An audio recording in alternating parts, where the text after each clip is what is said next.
Bonjour à tous, donc aujourd'hui je vais vous donner mes pronostics donc pour le prochain pay-per-view de la WWE, donc c'est Extreme Rules 2014. Donc il se déroulera cette nuit, donc dans la nuit du dimanche 5 au lundi 6. Donc je vais commencer directement par le pré-show, qui sera exclusif sur le network, mais je vais sûrement trouver un stream pour le regarder. Pour ceux que ça intéresse bien sûr. Donc le pré-show on a Hans Vogel contre El Torito. Donc le match vraiment pas intéressant. Je sais même pas qu'est-ce qu'il vient faire là. Donc ça sera sous forme de mini chaise, mini table. Je crois que c'est en fait une sorte de TLC match, mais en petit. Voilà. Donc une victoire, c'est je devrais en trouver une. Pour moi, ça serait El Torito qui gagnerait parce qu'il est plus populaire qu'un Vogel. Après, il n'y a pas beaucoup d'arguments pour ce match, hein. Voilà. Donc je vais passer directement au show. Je vais commencer par le match Antonio Cesaro, donc qui est en poche en ce moment. Rob Van Dam qui vient de faire son retour et Jack Swagger. Donc ce match, je l'apprécie déjà plus que l'autre. Dommage, il n'y a pas une stipulation particulière, mis à part que faudra faire deux tombées dans le match. Donc faudra voilà, faire deux tombées. Éliminer ses adversaires. Donc c'est un match élimination. Donc voilà, donc ce match, vu qu'Antonio Cesaro il lui donne en ce moment le moyen de réussir.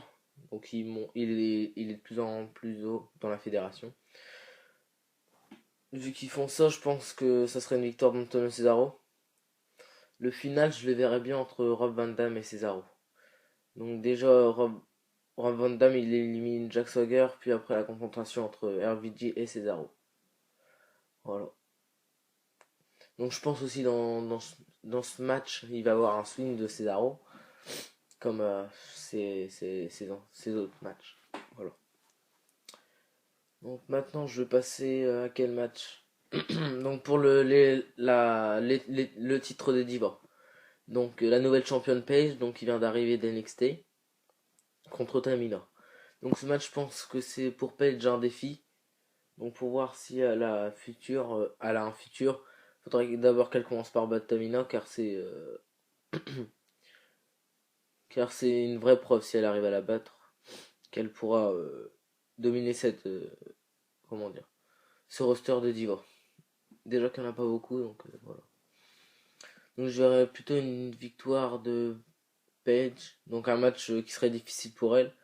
Sans doute l'un des plus difficiles depuis qu'elle est arrivée à la WWE, je pense. Là, c'est un vrai défi qu'on lui a donné. Donc voilà. Je vais passer à un match handicap maintenant. Donc oui, Diva, il n'y a pas de stipulation particulière. Donc match handicap. Alexander Rousseff contre R-Truth et Xavier Woods. Donc ce match, il m'attire pas spécialement.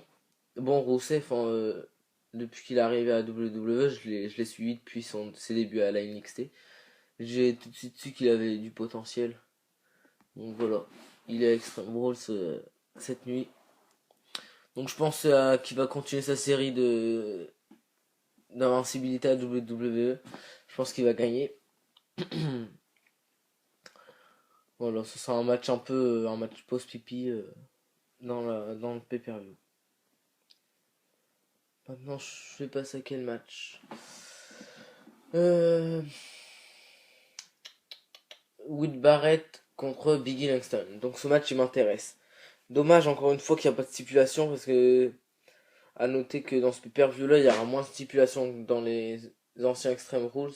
Je trouve ça dommage parce que Extreme Rules c'est censé avoir quand même quelque chose qui change, donc des stipulations ça aurait été plutôt pas mal. Il y en a, mais il y en a pas assez, je pense. C'est ça qui est dommage. Donc voilà, Biggie Langston, Wade Barrett. Donc Wade Barrett qui a fini par gagner un tournoi. Donc la dernière fois c'était contre Rob Van Dam pour être le challenger. Wade Barrett, à chaque fois je l'aime bien quand il revient, quand il refait son retour. À chaque fois ça fait toujours, à la fin il finit toujours comment, comme en échec. Il arrête, après il revient, ça fait toujours un peu la même chose. Au début, je suis assez attiré par son style, et vite je me lasse. Bon, pour l'instant, je me lasse pas encore. J'aime bien sa gimmick. Voilà. Donc je pense que vu qu'il vient de revenir et puis il est quand même assez au sommet en ce moment, il y a le public, il y a l'ambiance du public qui va avec, etc. Je pense qu'il va gagner le titre intercontinental encore une fois. Dommage, j'aurais préféré un autre titre pour que son palmarès soit un peu plus grand, genre le titre des États-Unis, car il l'a jamais eu. Mais bon, pas grave. Donc j'espère qu'il va gagner le titre. Voilà. C'est que des pronostics, mais moi je préfère Wood Barrett parce que en ce moment Biggie il est moins convaincant au niveau de champion intercontinental. Donc voilà. Il me reste donc le triple main event. Oui, donc à ce pay-per-view nous aurons un triple main event.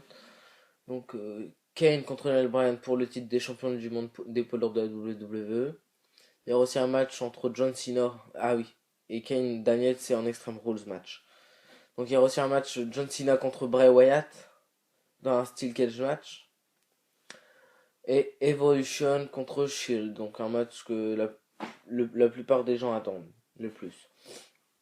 Donc ce match, il me semble qu'il n'y aura pas besoin de faire un tag, donc de faire de donner le relais à l'autre. Je pense que ça sera un tornado match. Voilà, donc faudra faire le tomber sur la première personne. Voilà. Donc, je vais commencer par John Cena Bray Wyatt dans un Steel Cage match.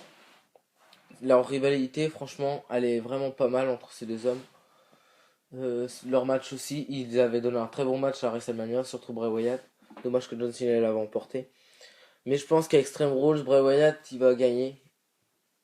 Parce que 2 G de suite, ça le fait pas.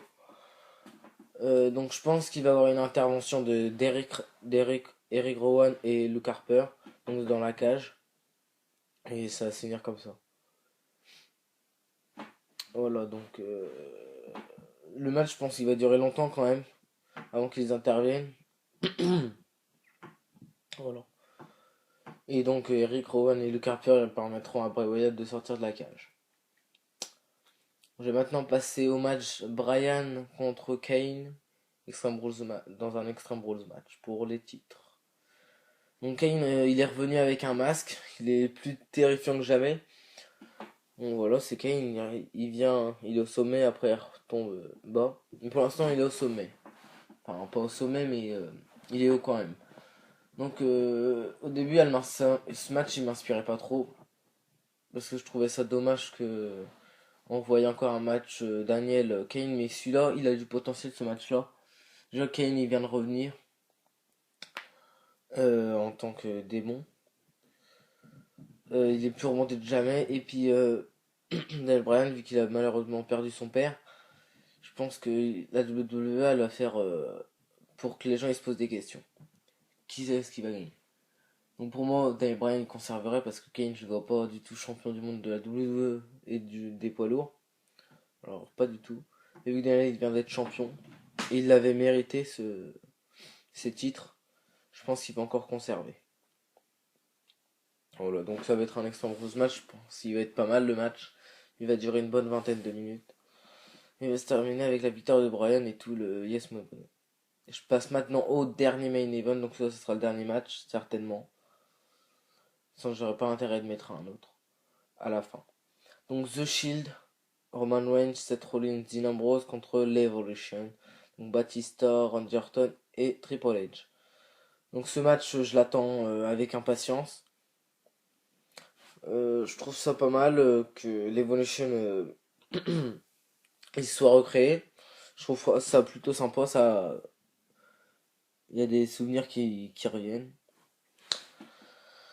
Donc ce match, oula, bah ça va être un très bon match, je sens. Un peu à, je suis sûr il serait même mieux qu'à Elimination Chamber Wyatt contre Shield.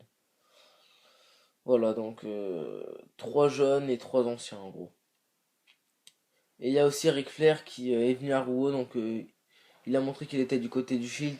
Mais ça c'est Ric Flair, donc ils peuvent très bien nous faire croire quelque chose qui ne sera pas vrai.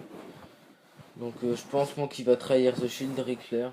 Et l'Evolution elle va dominer comme à l'ancienne avec Ric Flair, Triple H, Batista, Randy Orton. Pendant de longs mois. Voilà. Donc une victoire je pense de l'Evolution pour confirmer. Ah non, de The Shield. Parce que j'ai entendu dire que Batista, et c'est sûrement vrai, il va prendre une pause après Extreme Rules. Donc déjà une pause. Je trouve ça dommage parce que il n'arrivait pas à se faire accepter au début et puis finalement il a fini par se faire accepter son retour. Donc je trouve ça dommage qu'il parte déjà. Mais il reviendra sûrement il reviendra à SummerSlam s'il part. Donc je pense que je verrai pas l'utilité de faire gagner l'Evolution. Donc The Shield. Mais c'est dommage je trouve que The Shield il gagne. Et si Batista il part pas après Extreme Rules, bah, je pense alors que ça sera une victoire de l'Evolution pour confirmer.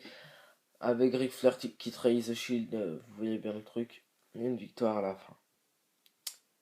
Voilà, donc ils sont courts, mais je pouvais pas faire plus long parce qu'il n'y a pas vraiment le temps. Donc voilà. Donc pour le live, il sera mis sur la page Facebook. Donc PPRV WWE France, du 8 France. Voilà.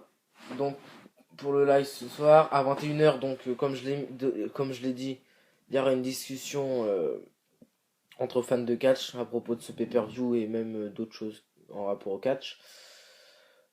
Et si demain c'est les rediffusions, donc vers 6h30, 7h ou même dans la soirée, parce que j'ai école, donc moi je reprends les cours, je suis plus en vacances. Voilà, donc les résultats demain, les vidéos, téléchargements, etc. Pour la version française, ce sera pas avant 2 semaines, je pense, mais elle arrive à la version française. Voilà, donc j'espère que vous avez apprécié mes pronostics. Vous pouvez les donner aussi par forme de commentaires. Allez, salut et bon choix à tous.